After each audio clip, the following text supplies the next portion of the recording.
What is up, my cutouts? Cardboard Ninja here, coming at you with Crossout 2023 year in review, literally at the last effing minute, and in fact it's too late for those of us who are in GMT time. I think it's already in the new year by the time this video releases, so Gaijin, Targum, whatever their name is, they decided to release their own year in review video, which is right here, yonder. We're gonna react to that live, but I know, hold on a second, hold on, before everyone clicks off this video, we all know reaction videos are the worst type of videos.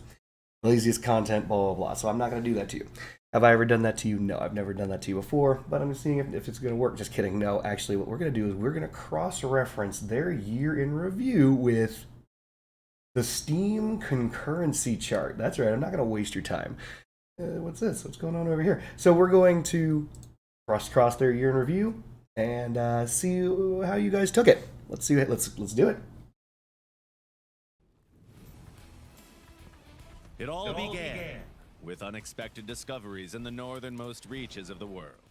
As it turns out, there's a secret high-tech faction there, Hyperborea.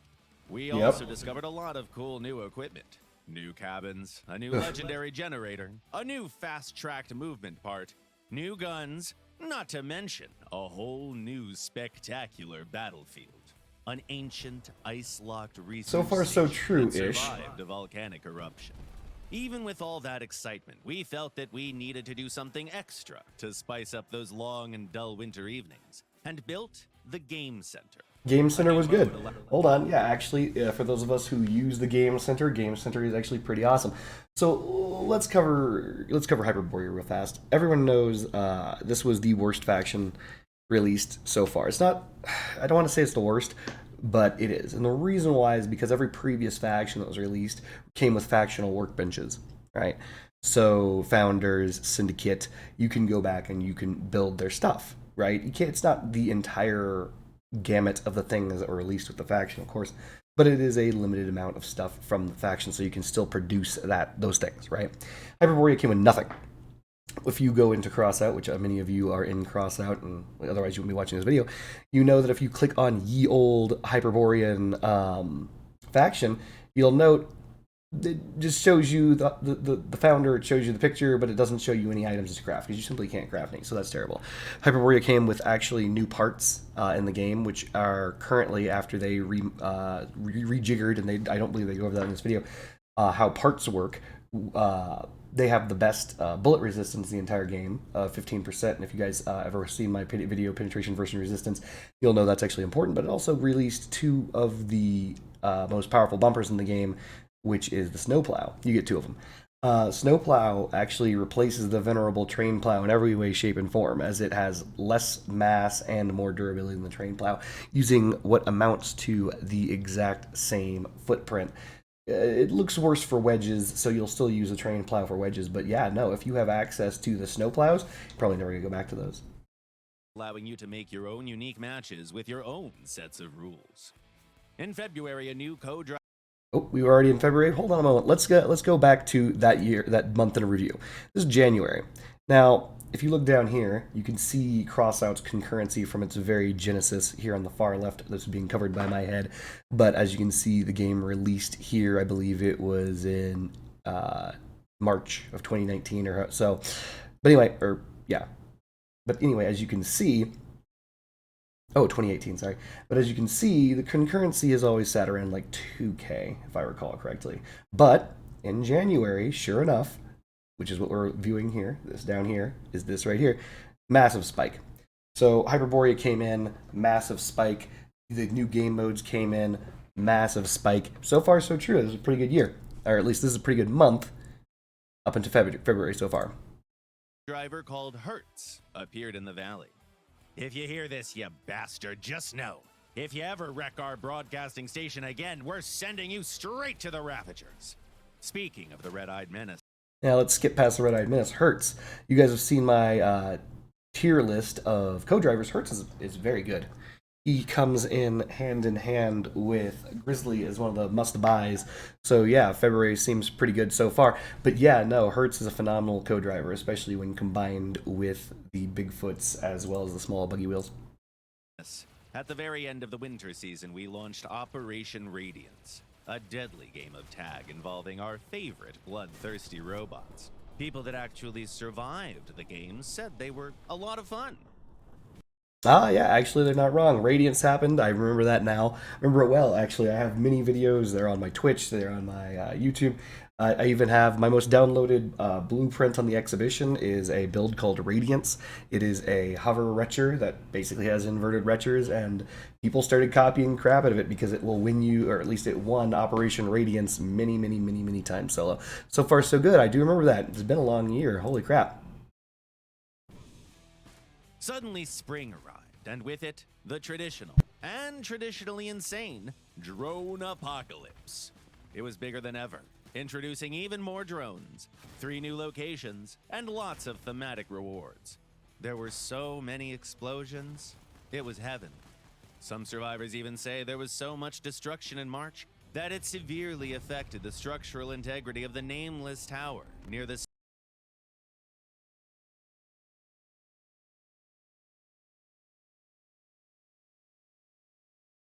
So a quick note about March.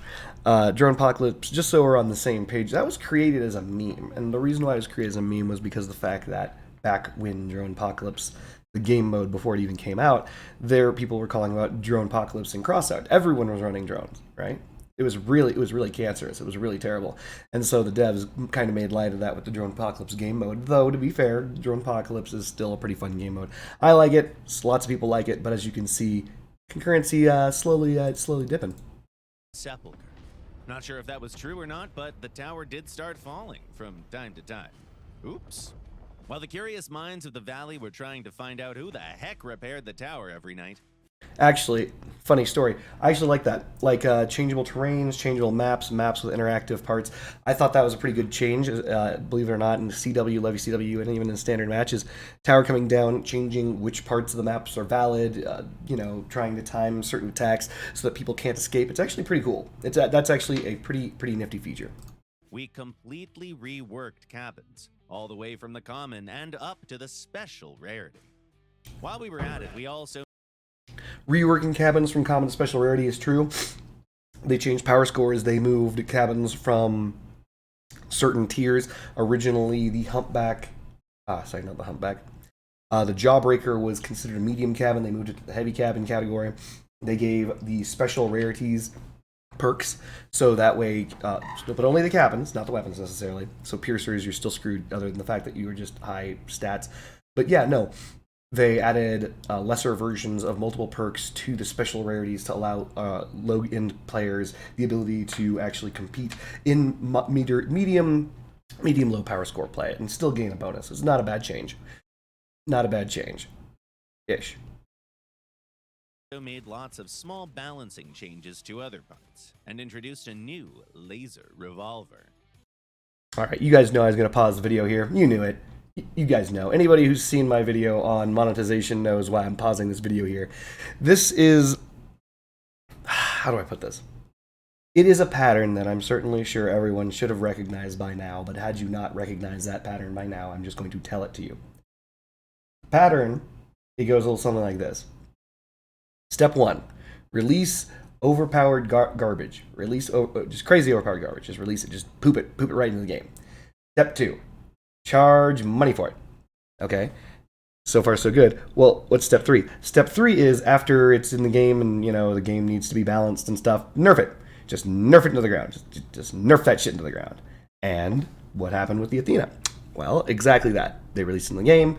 Everyone complained. I complained. Everyone complained because of rightfully so, especially considering the crafting cost of the Athena was weapons that only come from hack. But they finally nerfed it into the ground, as everyone knows, recently, where they decided to change it from 7 shots to 10, reduce its damage by 30%, reduce its heating by 30%, and now the Athena is actually, I haven't seen it in very many matches. I've played with it because I finally did get 2.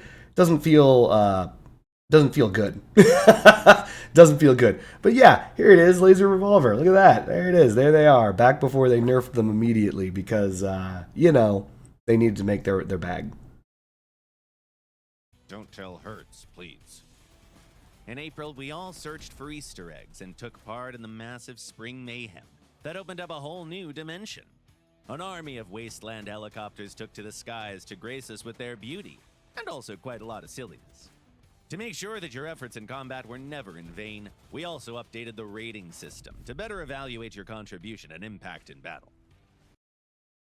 So just a slight touch. I believe they said April.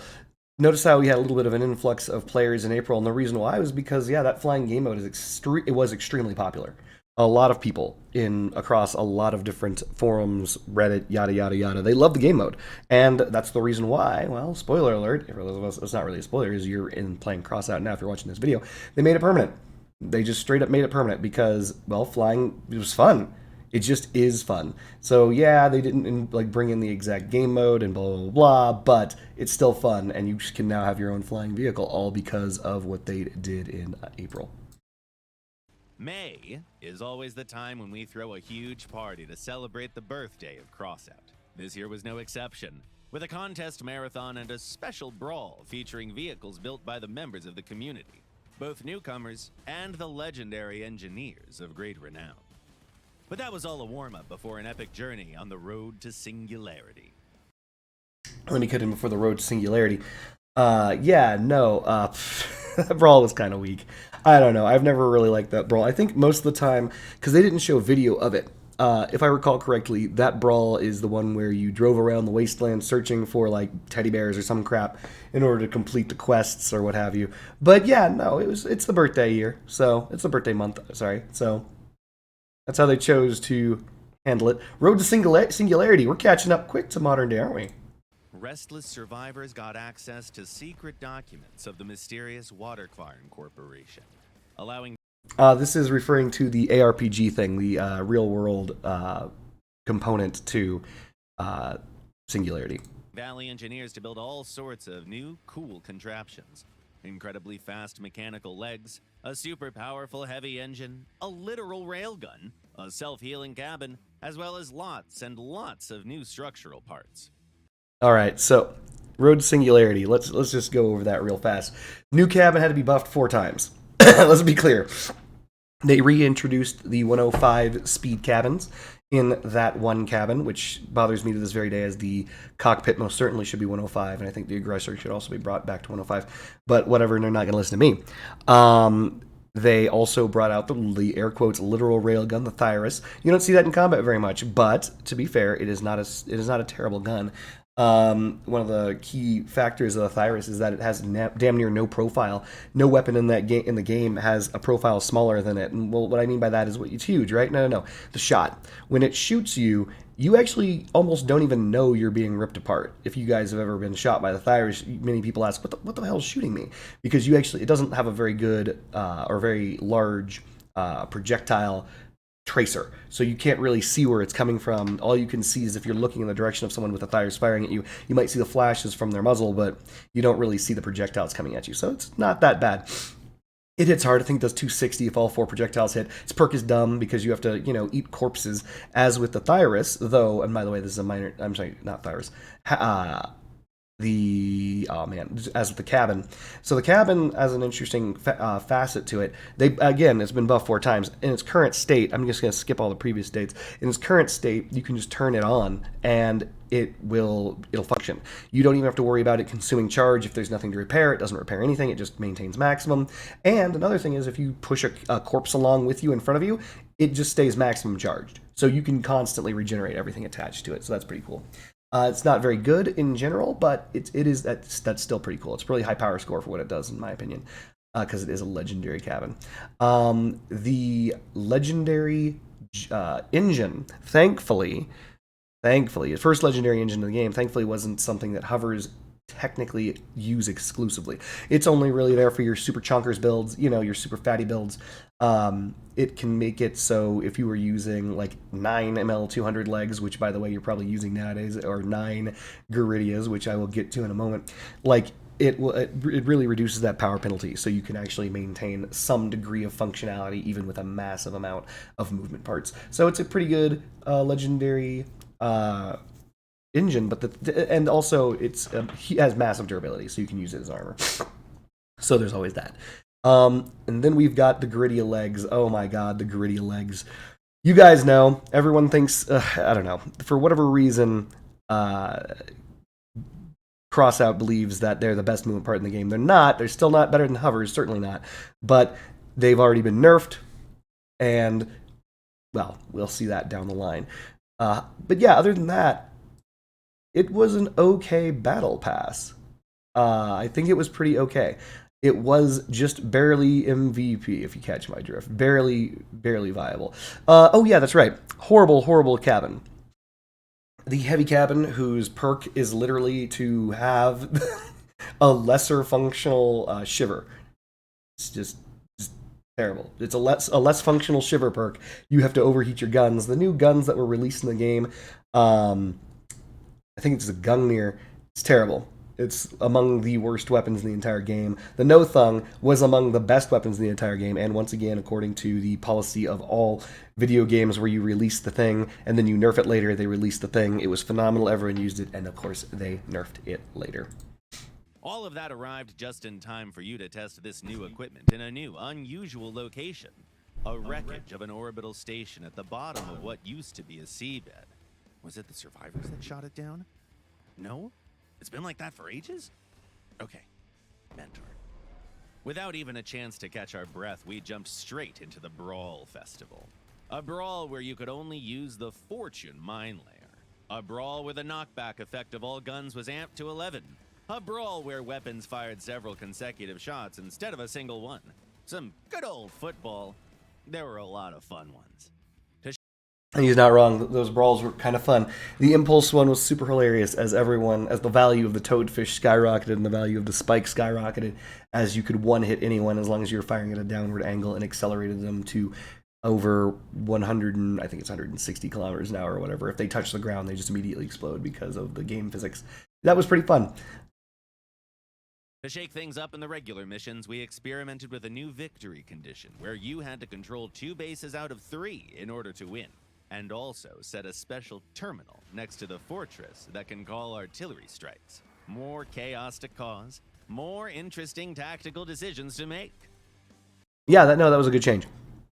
That was a good change. I think that many more maps can gain value from different tactical objectives. That was a cool one.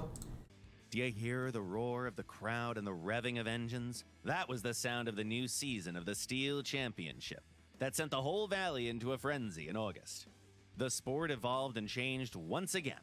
This year, Wasteland Football featured dedicated roles with unique vehicles and equipment. Did you catch any last-second balls as the goalkeeper? During the last days of August, so we're all the way up over here. We've been steadily dripping players out since the release of Hyperborea. I think that ripping off Rocket League is a great idea because Rocket League is exceedingly popular. I thought that the addendum of different classes was fun, but I don't know. It kind of how do I put this? When multiple people chose goalie, that was a problem. Let's put it that way. It was a problem when multiple people chose goalie. Summer, we introduced bands, a smaller guild option consisting of only up to 4 players, as well as clan confrontation, a new game mode tailored specifically for full-sized clans and newly formed bands. What the fuck? So, okay, this is where things go a little sour. Like, they introduced bands and things like that into clans, and I never saw a single band in this entire game. I've yet to see one. If they exist, someone message me in the comments below and say, yeah, I'm in a band of 4 or some crap like that. Never seen it. This is also where they changed shit up very dramatically. Before this point, and if you look down here, before this point, right about here on the graph going all the way to the left, there were daily missions and weekly missions, and those gave you engineer badges. And you could do them solo. So if you were a solo player in Crossout, you could just step forward, do those quests, get those badges, and unlock epics, even if you weren't good at the crafting system or didn't care about it, yada, yada, yada. It's in all of my other new beginner's guide to Crossouts. It's in everyone's beginner's guide, right? So here's the thing, though. What they failed to mention is they changed that here. They were like, whoa there, Jedi. What we're going to do is we've introduced bands, but we fucked over solo play. Solo play in Crossout took a major hit here. You have to be in a clan now, because otherwise you can't complete those weekly quests at all. You'll never do it. There's not enough time in the universe for you to do it. And even if there was, they're grayed out. They say join a clan, get fucked.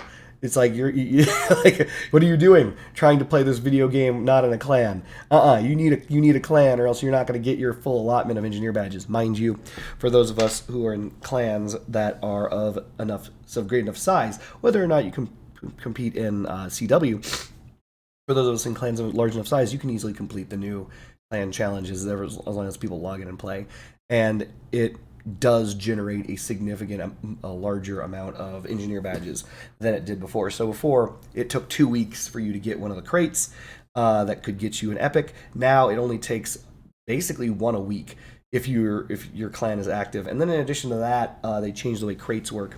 So now there are multiple different crates. They're labeled differently, but they all contain different rewards. That way you can hold off and look into the crate and say, I don't want anything from this crate, I'm not going to buy it. And when another crate shows up with the stuff that you do want, you can buy multiples of those. So that was a good change and a bad change combined right there. We also reworked a lot of inner components of the clan system by adding new features, roles, and functions. By the way, did I mention the energy crossbow and the new role? Yeah. So while did I mention the new energy crossbow, a new rolling part? Oh man, you fucking douche. So yeah, the new energy crossbow, I think it's the Akari. Total dog shit. Useless in standard play. I know, a lot of people out there are like, but wait a minute. Cardboard Ninja, I've seen people running dual Punisher Akari. Yeah, I bet you have. Like, you know what they could do? They could run triple Punisher. Did you know that triple Punisher does more damage than this?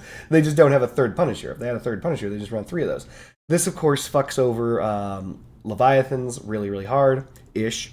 It basically means that you can't stay, especially in Levy CW, you can't stay at long distances because the person who's using the Akari will eventually get all your guns down to 25% durability, and that's a GG, right? So that's the release of that. And the new rolling part you don't see in the game because it isn't that good. Rolling-based movement part? Oh, I guess I just did. Alrighty then. September was suspiciously calm. To be honest, that wasn't just because we were busy tweaking and improving the balance of the game, but also because we were preparing a big surprise for all of you. What surprise, you ask? Well, nothing too crazy. Just us ushering the valley into the age of the skyraiders, with armed aircraft finally becoming an integral part of our combat ecosystem. Naturally, in order for that to happen, we had to develop a whole line of different rotors, introduce new missions, and make 4 brand new maps specifically designed with flying vehicles in mind. So, just so we're clear, in September, this is when they released the Skyraiders, which I believe is the current battle pass that's ongoing right now. And yeah, they did release full-on flying into the game. And I will credits where it's due. Good on you. That's cool. I mean, flying cars are cool. They're awesome. I think that the ability to make your own is just awesome. It is. There are downsides though. One of the downsides is, and they didn't mention this, devs do not plan on making the flying movement parts available to craft after the end of this battle pass, as they've stated many times. So if you're rich and you're wondering what you should put your money into, make a couple of those extra so that you can sell them on the market to make some money, because people are going to want to make flying cars. I think the only flying movement part that's going to remain craftable permanently is the blue one, the one from the engineer faction, the worst one, which is huge, has no hit points, and will easily be shot off your car. So just keep that in mind, because that's going to happen. But yeah, no, credit where credit's due. They released flying into the game. So there you go. Air Harbor, Wolf Outpost, Sanctuary, and Gates of the Valley. Which one's your favorite?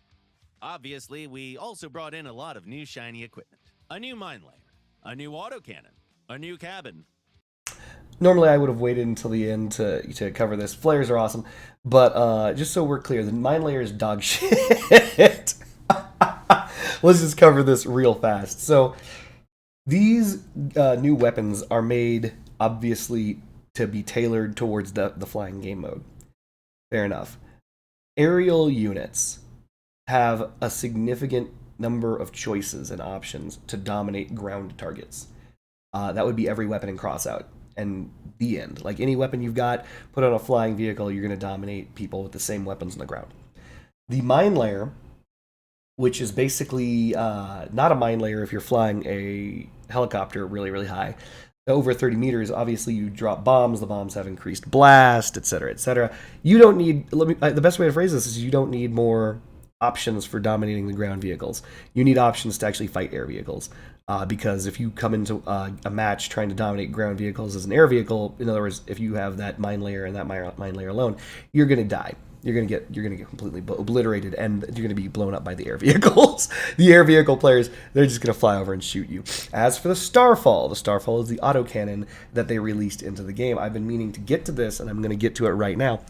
Did you guys know? Do you guys know how much damage the Starfall does? Does anyone know? I do. I checked. Do you guys actually know? Starfall is actually quite terrible, and here's the reason why. The Starfall's damage is 11 damage per shot.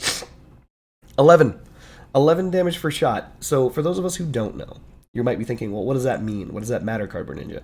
The Therm, the teal autocannon, does 11 damage per shot, and in fact, if you fire them side by side into a damage ball, the Starfall does outdamage the Therm by like over the span of 10 seconds. I think it does somewhere in the neighborhood of 60 more damage over the span of 10 seconds, meaning that it actually does somewhere in the neighborhood of 11.3 or something damage per shot. It's terrible, and it takes 6 energy, and you can only have 2 of them on your build.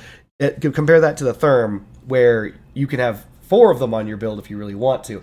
I get it. The Starfall has a flak mechanic and blah, blah, blah.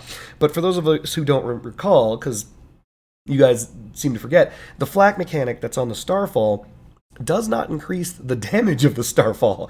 It just says that if you miss, it will blast out and strike everything in the blast radius for full damage. Full damage is 11. It's hitting for 11. It's terrible. It is bad. It is okay at shooting at air targets because you might miss, but hitting with the Starfall doesn't feel good, and I was wondering why, and I finally figured it out. It's because the damage is garbage. If you have 1 Starfall on your build, you have the equivalent of 1 Therm. The firepower of 1 Therm, but at the power score of like, what, 2,300 or something ridiculous? Yeah, it is a very interesting weapon. It is so poor that I'm debating getting a second one. I mean, when you compare the options, it's either that or the Flock, really. And the Flock is amazing. I'm not gonna lie. This when it first came out, I thought it was going to completely obsolete homing missiles. It doesn't. It gets close, but it doesn't. And it looks cool. Honestly, this is probably the absolute best weapon released. It's not really a weapon, in my opinion. It's a module, but it falls into the weapon category. Flock is amazing. I actually love it. This is great. It looks cool, has a great effect, protects you from those annoying missiles. Just good stuff. The other weapons are kind of hit or miss. The cabin's good, though, by the way. The reintroduction of the legendary cabin. It has, of course, the ability to see through walls. So there's that. Thank you, Widowmaker. But, it also has the reintroduction of the fastest speed of a medium cabin. I think it sits at 85 kilometers an hour. So, yeah, you've got a super fast, super powerful medium cabin that can swap with the Beholder now, because if you're looking for something that competes with the Beholder, is it better than the Beholder? I don't know. I'd still probably have to look into that for the tier list, but it's definitely not bad. Legendary medium cabins tend to not be bad. So yeah, I just don't know about the weapons that were released in this particular battle pass. It's pretty weak stuff, if we're being honest. Pretty weak stuff. And even flares. We also increased the elevation angles on many guns to make it a bit easier to bring those pesky flyers down in case they... Fuck you. Oh my god. We increased the elevation angles of miniguns to help take those pesky flyers down. By the way, you remember the Caucus patch notes? The ones where they reduced the ability for it to look up or down by 50%? It barely looks in any direction now? Yeah, those pesky flyers. Get too cocky. In mid-October, the Valley was plunged into a new big conflict known as the Faction War. So the Faction War in October was... I don't know if that brought people in. I mean, it looks like it did, but it didn't. I don't think this has anything to do with the Faction War. This is probably due to something else that was launched in October. Faction War was just play the game, and Steppenwolves are going to win this because nobody likes the fire starters. massive event where survivors could join one of two sides fighting for global supremacy, the Brotherhood or the Khaganate. In the end, it was the Brotherhood that reigned supreme, but all participants fought really damn well. There's no doubt about that. The last month of fall brought a bit of relief. We celebrated the spooky Festival of Fire, with its funny brawls and unique rewards, tinkered around with the new revolver and the new epic cabin. Yeah. So, okay, step one, the revolver autocannon and the new cabin. I'll probably have to make a video on the new cabin and things like that. But the revolver is not terrible. It's just, you know, an autocannon. It's a 3-shot autocannon. Whatever. It does high damage. It's what you would expect from an autocannon. The cabin, however, is dog shit. It is terrible. The perk of the cabin is dumb. The idea is that if you can force a reload of your guns as long as there are shots left in your guns. So you can't fire your last shot. The speed of your reload is increased by the percentage of the number of shots left, and after the reload is completed, all shots have an increased damage. I think it's something like 20%. This is mathematically stupid. It's just dumb. Like, if you do the math in your head, you have to think of it like this: full gun, all weapons in chamber, right? And you fire the whole thing, and let's say you hit with every shot, that is 100% damage. Okay. So every bullet that you fire is a percentage of that 100%. If you have 3 shots in your gun, that means that 1 shot is 33% of your damage. These revolvers have 3 shots. So if you fire 2 shots and reload, in order to eke out 20% more damage, which is what you're getting, you have to spend 33% damage to do it. What? That would mean that only revolvers that have, I think it's 5 or more shots, get an actual benefit from this cabin. And what's really funny is the Corvo, it's a revolver. The Corvo's perk is the very last bullet in the revolver does like double damage. So it's a 6-shot revolver that technically does 7 shots of damage. But if you use this perk with it, you can only fire the 5 normal shots and then force the reload, thus negating the perk of the Corvo. It's fucking terrible cabin. And then winter came. What can we say? As we're still in December, you already know what's happening. We rolled out a long list of balance changes and improvements to existing mechanics. Oh, yeah, they did. Yes, they did. They rolled out a long list of wow. Yeah. Ooh. Produced a pretty crazy brawl with waves of enemies, and launched the big holiday event with lots of cute decorations, stickers, and paints. And the most important thing? Duckies! More ducks for the god of ducks, as is the will of Mentor. More ducks. More ducks. Hold on. Zoom this down. More ducks. Hold on. More ducks. Did you see the problem with this? Hold on, let's do 3-month average. More ducks. There we go. There's your ducks. More ducks. It's like fucking. They kind of skipped over that balance patch real fast, didn't they? You should have spoken about that a little more. Whew. Looks like we were pretty busy this year. But all that was only possible thanks to your fiery enthusiasm, your crazy engineering genius, and your warm support. There's a lot more to come, but naturally we can't tell you anything right now. Yeah, they're not going to tell us shit. We can only give you a wink. Ah, damn, you can't see me. Well, let it be known that I just winked. Let it be known that he just winked with his brown eye at you, because he did not wink with his eye. He didn't wink with his eye. So, why am I making this video? Oh, by the way, funny story. Did you notice that they left something out? Mentioned something in the beginning of the year. He did. He immediately said it right here. He's like, oh man, we released the Hyperborea faction. The Hyperborea faction came with things, including, but not limited to, a new legendary generator. You all know what it is. It's the Thor. The Thor, over the span of this year, dominated the Apollo. Like, I was wondering whether or not there'd be a Thor Apollo back and forth. There wasn't. Just isn't. The Thor is better. I hate to say it, but the Thor outperforms the Apollo, and they know it. They buffed the Apollo explicitly because of the fact that the Thor is getting destroyed less often than the Apollo, despite the fact it's got less durability, because it's just harder to hit, and it's significantly lighter. And the only good fusion for the Apollo is durability, or not durability, I'm sorry, that was stupid. The mass reduction of the Apollo. And even with mass reduction, it's still 3 times heavier than the Thor. So Thor wins when it comes to being the better generator, and it dominated for the entire year. That's a pretty good Thor. Wait, what? Ah! What's this? What's happening here? So there was a pretty massive user drop between the 11th and the 18th. What happened?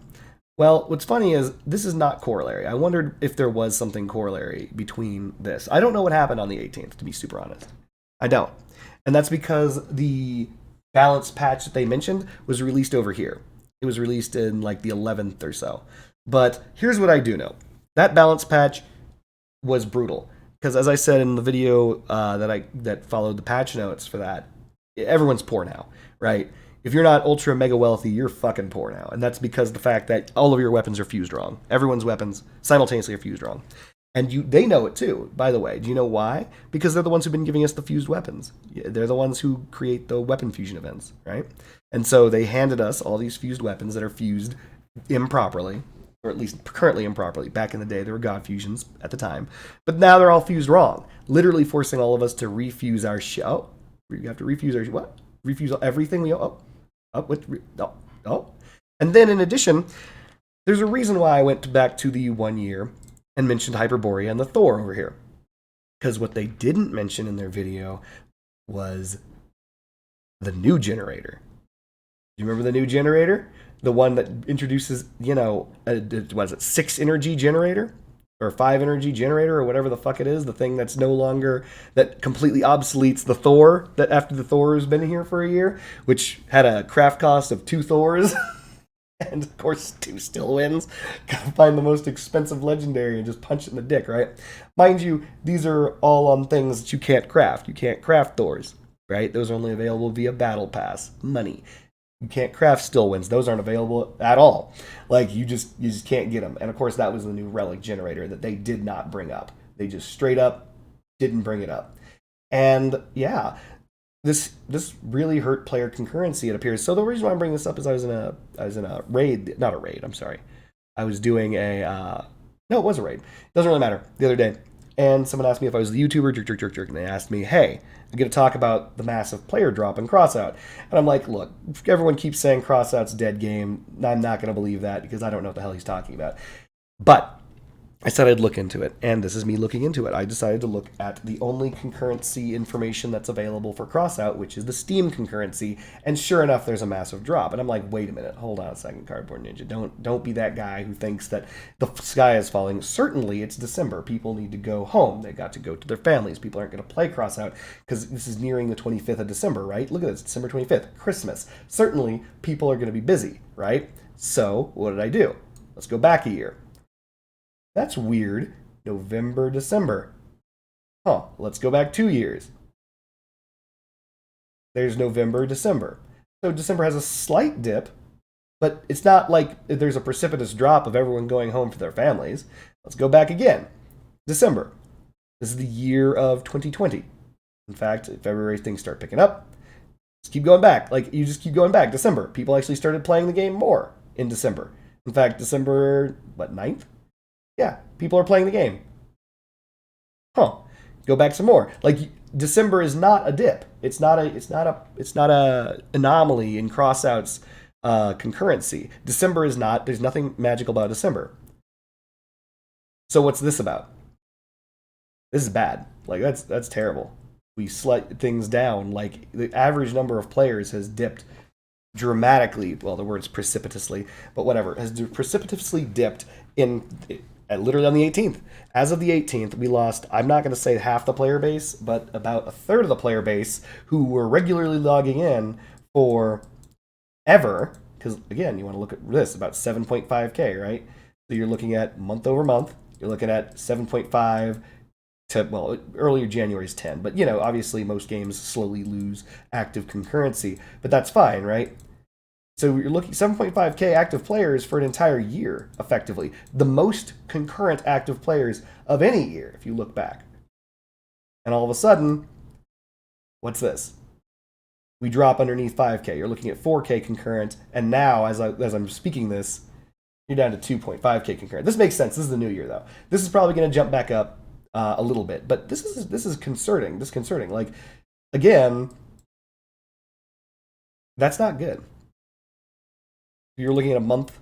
This is bad data. It's not that the data is bad. This is just, it is bad. Like, this is standard concurrency right here, right? If you're viewing things over the span of 1 week, you're supposed to see ups and downs. Like, people log in, people log out. And it looks as though, for those of us who don't know, around 1700 UTC is when the most number of players are playing Crossout, if you didn't know before. And around 3 UTC is when the least players are playing Crossout.